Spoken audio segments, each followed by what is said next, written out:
Excellence, Monseigneur l'archevêque, chers participants et participantes à cette grande assemblée.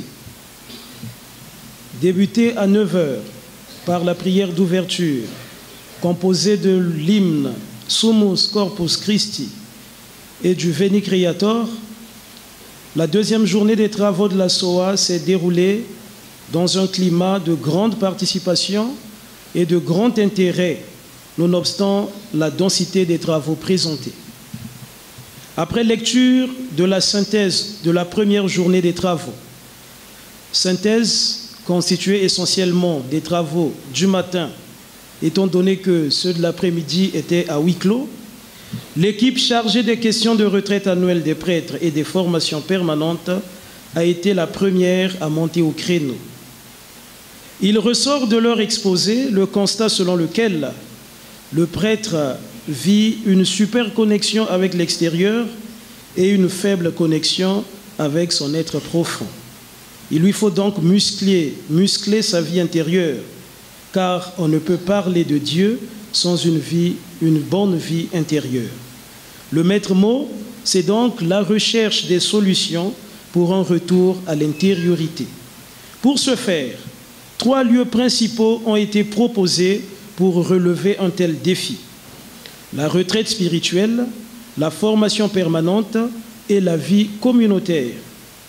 Les propositions retenues se formulent en ces termes: organiser une retraite annuelle en plusieurs vagues sur le principe du brassage et sur la base des listes composées par l'archevêché. Monter une commission chargée de ces 3 lieux pour une meilleure faisabilité. Appliquer la règle de 3 pour la participation financière. 60% la part du diocèse, 30% la part des paroisses et 10% la part du prêtre participant. Réserver le choix des thèmes à l'inspiration de Monseigneur l'archevêque. Tenir les retraites dans les autres sites des diocèses du pays. Le Père Pascal Tati, vicaire épiscopal chargé de la pastorale d'ensemble, a pour sa part présenté quelques documents utiles à l'équilibre de notre pastorale diocésaine. La deuxième communication a été donnée par l'équipe de la catéchèse diocésaine. Plusieurs propositions ont jailli du sérieux du travail présenté par cette équipe. Ici, nous rappelons les dispositions relatives aux casuels suivant nos différentes zones paroissiales. Baptême et Eucharistie, 4 000 francs CFA pour les zones de la ville et 3 000 francs CFA pour les zones de campagne. Confirmation et profession de foi, consécration à la Vierge Marie, 2 500 francs CFA sur toute l'étendue de l'archidiocèse de Brazzaville.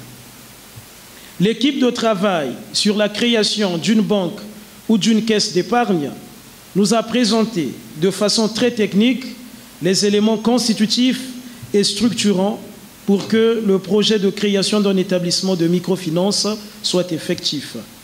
Toutes les propositions ont été retenues, mais feront l'objet d'un approfondissement par des techniciens assermentés en la matière. L'équipe de travail sur les structures sanitaires a commencé par identifier les problèmes qui sont à l'origine de la déficience du système de santé de notre archidiocèse.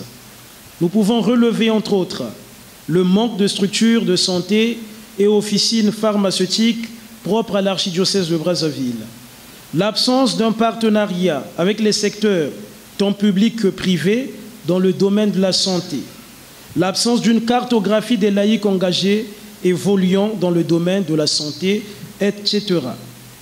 Ensuite, cette équipe a proposé quelques priorités pour les 5 années à venir, consistant à renforcer les capacités managériales dans le domaine de la pastorale de la santé, améliorer la qualité de l'offre de soins au profit des ouvriers apostoliques de notre archidiocèse, construire une clinique médico-chirurgicale pour le camp de l'archidiocèse de Brazzaville et renforcer la capacité dans la formation des futurs agents de la santé. Le conférencier a mis en avant 3 programmes qui se déclinent comme suit. Renforcement de la gouvernance, du leadership et du pilotage du secteur santé. Amélioration de l'action équitable des ouvriers apostoliques au service essentiel de qualité. Sécurité sanitaire et sociale des ouvriers apostoliques. L'équipe guide diocésain ou national du mariage nous a présenté une communication en 2 phases. Le père Armel Badi nous a rappelé les 3 niveaux de préparation au mariage pour le sérieux de ce secteur. Une préparation lointaine qui doit commencer depuis le catéchisme, une préparation prochaine et une préparation immédiate.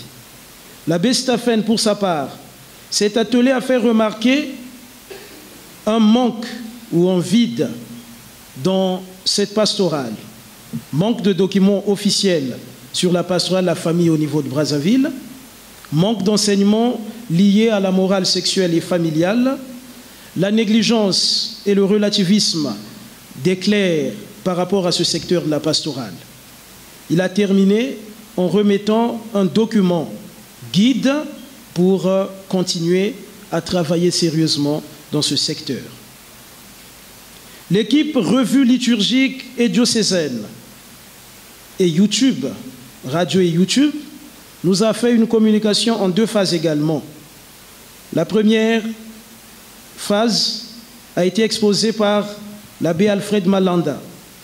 L'orateur a commencé par présenter les 3 documents de formation et d'information dans notre archidiocèse de Brazzaville. La mémoire, l'ensemble magazine et le schéma Israël, tout en mettant en lumière les difficultés qui ralentissent une production optimale conforme aux délais fixés. Il a ensuite invité à une prise de conscience diocésaine. Il a aussi plaidé pour l'intégration des médias et revues au nombre des besoins de la pastorale d'ensemble de notre archidiocèse de Brazzaville. L'abbé Alfred a proposé en outre de se doter de moyens locaux qui favoriseront l'impression des documents qui nous servent pour former et informer le peuple de Dieu qui est à Brazzaville. L'abbé Dieu merci Jocel Sakalasabi a présenté pour sa part les médias radio et YouTube. Il a commencé par présenter les atouts, puis les difficultés de la radio Magnificat notamment. Il a aussi proposé la non-délocalisation de cette radio Magnificat de son site actuel, étant donné les travaux entrepris actuellement pour un studio conforme et en raison du matériel conséquent qui s'y trouve. Il a proposé d'établir des contrats de travail sérieux avec les ouvriers et des contrats voisins pour les prestataires. Il a proposé de penser à une création de chaînes radio-télévision qui serait dénommée Radio-Télévision Mater Dei.